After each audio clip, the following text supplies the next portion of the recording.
Fala aí, tudo bem com vocês? A gente vai iniciar aqui a nossa aula, tudo bem? E nós iremos comentar hoje na nossa aula sobre um tema que é referente aí ao período do Império do Brasil. No entanto, a gente fala hoje sobre o período regencial, tá bom?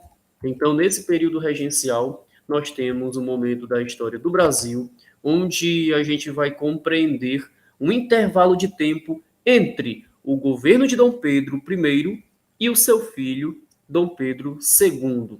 Mas o que é importante a gente entender? Que Dom Pedro I, ele vinha de um contexto aqui no Brasil conturbado. Esse contexto conturbado passa pela Confederação do Equador, por críticas na Noite das Garrafadas.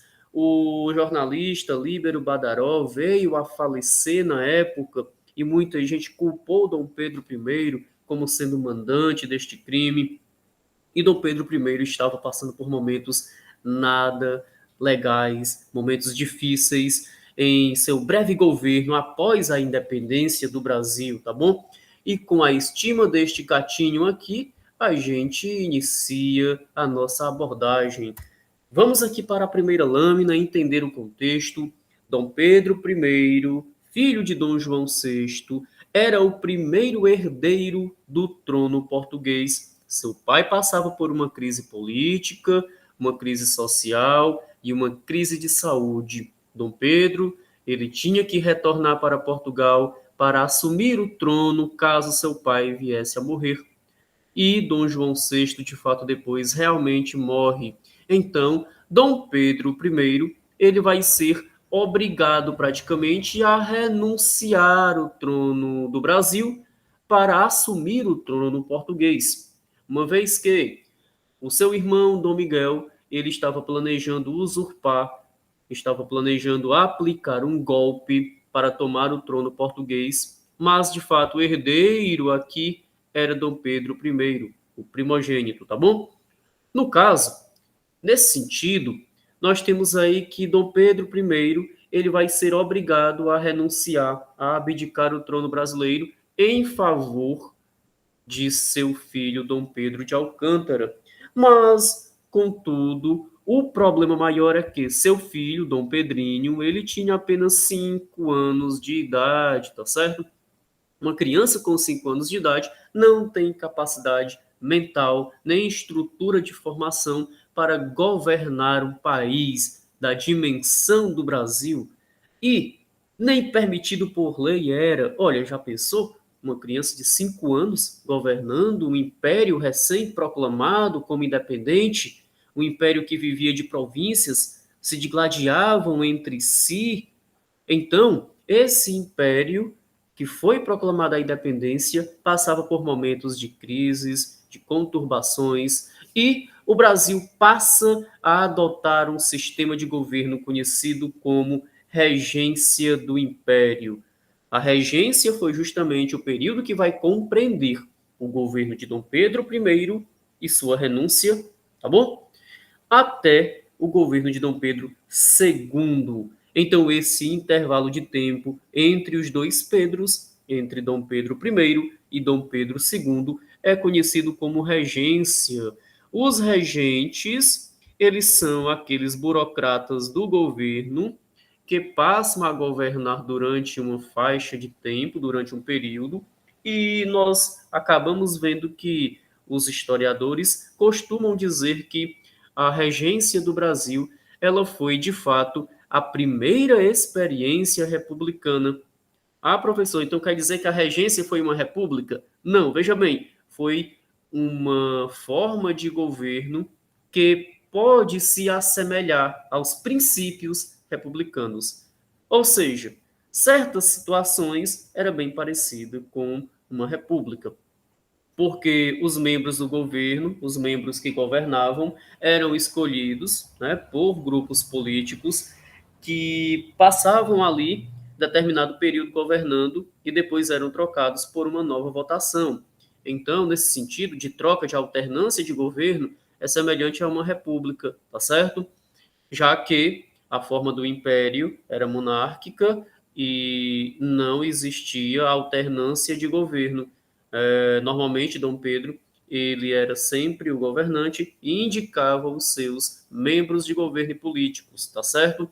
Mas a regência foi uma experiência nova. Dom Pedro já não aqui estava mais, teve que ir para Portugal assumir o seu trono e a regência passa a governar a partir de 1831. Eu quero frisar o seguinte: o período da regência foi um período de instabilidade política. Professor, o que é uma instabilidade política? É um momento onde existem bastante agitações internas, bastante revoltas, bastante contestações do povo, dos grupos políticos que não aceitavam certas medidas de governo, tá bom? E aqui nós temos quatro tipos de regências. A regência trina provisória, que durou aí cerca de 4 meses, tá certo? A regência trina permanente, que vai de 31 até 34. A regência una do padre Feijó, que vai de 35 até 37. E a regência de Araújo e Lima, que vai de 37 até 1840. E eu quero que vocês entendam o seguinte: as três primeiras regências, elas são marcadas pelo avanço liberal, ou seja, medidas liberais de descentralização do poder foram adotadas durante este período de 1831 até 1837.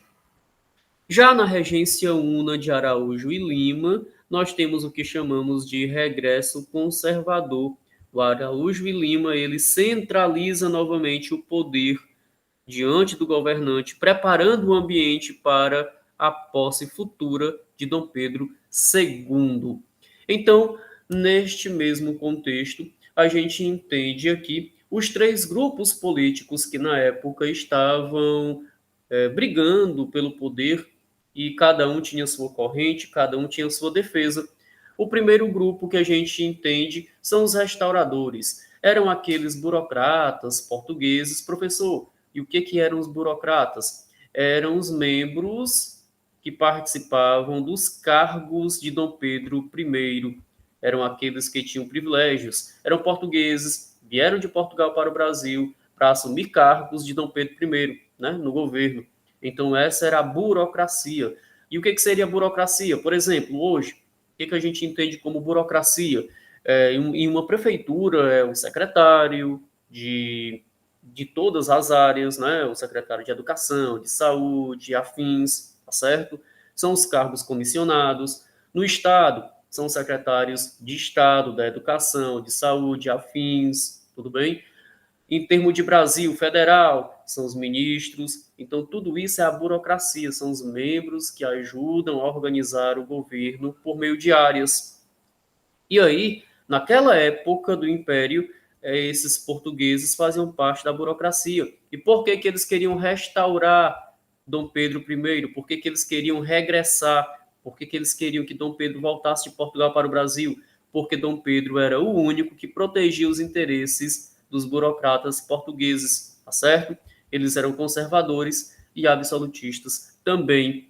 O próximo grupo era o grupo dos liberais moderados. Eles eram liberais, mas nem tanto assim. Eles até permitiam que existisse uma monarquia, mas com uma constituição para o imperador seguir esta constituição.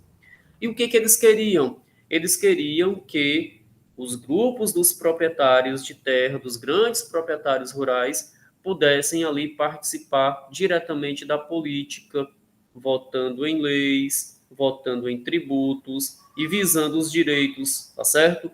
Eles eram liberais, mas nem tanto assim, tá bom? E os liberais exaltados, que eram os proprietários rurais pequenos, de pequenas terras, que não tinham força política, eram os trabalhadores urbanos, também classe média, e os militares. O professor quer dizer que militar nessa época não era valorizado? Minha gente, veja bem, o militar era aquele do exército. E aí, na época, o Brasil estava se formando, ainda não tinha um exército nacional, como a gente vê que tem hoje. Então, para lutar nas guerras, sabe quem é que ia ser militar? Era o escravo, que prometiam assim para ele: "Ei, escravo, vai para a guerra, se tu voltar vivo, tu tem tua liberdade". Então ele ia almejando a liberdade. Logo, eles não tinham direitos políticos.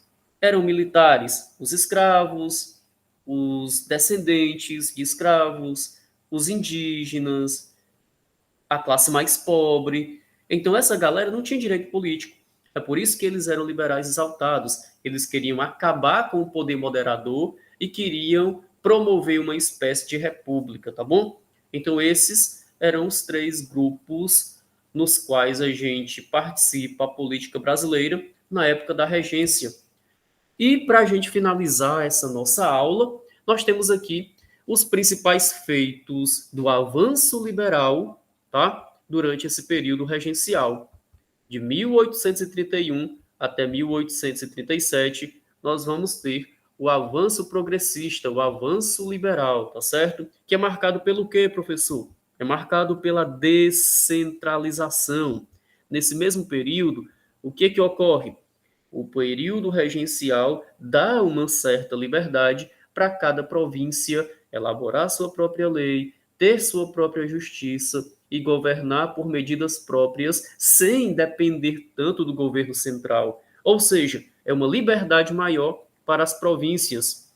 No entanto, olha um ponto interessante desse período regencial. É nesse período que se cria a Guarda Nacional. Agora entenda, como é que a Guarda Nacional é criada?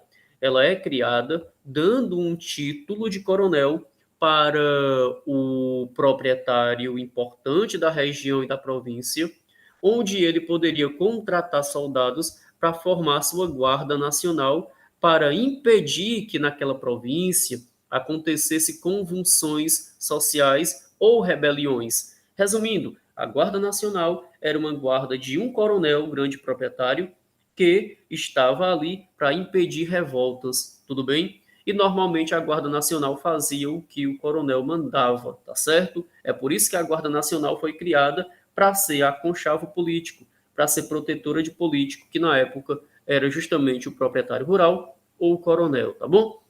Foi criado também o primeiro Código de Processo Criminal do Brasil, mas esse código ele era muito discriminatório, no sentido de que as penas não eram iguais para todos. O homem livre, ele tinha um tipo de pena mais branda, mais leve do que o escravo, por exemplo. Enquanto o homem livre pagava apenas com uma reclusão ou uma detenção e logo depois era liberado, o escravo ele ficava preso e era humilhado, açoitado com chicotes e torturado, tá certo? Mas o que que de fato esse código ele trouxe de importante para a gente gravar? Criou o cargo de juiz de paz eleitos diretamente pela elite rural. Ou seja, no lugar de ter só um juiz lá no Rio de Janeiro, tá? Cada província vai eleger o seu próprio juiz para cuidar dos crimes e dos julgamentos daquela província. Normalmente, os juízes eram aliados de algum coronel ou algum político. Logo, também os juízes faziam a justiça, beneficiando esses coronéis e proprietários rurais, tá bom? O ato adicional de 34 foi também de suma importância na época, porque ele vai criar as assembleias provinciais. E o que eram as assembleias provinciais? Antes, durante o primeiro reinado, existia o Conselho de Estado. Deputados, senadores, lá no Rio de Janeiro, votavam as leis do Brasil todo. Só que as províncias não gostavam disso, porque o proprietário rural, o grande comerciante, pensava assim: poxa, mas lá no Rio de Janeiro eles votam leis para a gente que a gente nem tem interesse. A gente quer é uma província local, uma assembleia local, onde as leis nossas possam ser votadas lá e a gente participe. Então, com a criação das assembleias provinciais, descentraliza ainda mais a política, dando a possibilidade para as leis locais serem criadas diante da política local com as assembleias provinciais, tá bom? Então, nós temos aqui as principais características desse avanço liberal do período regencial. Então, minha gente, essa foi a nossa aula. Espero que tenham compreendido. De qualquer forma, vocês podem estar retornando o vídeo caso sintam dúvidas. Fiquem com Deus e até uma próxima.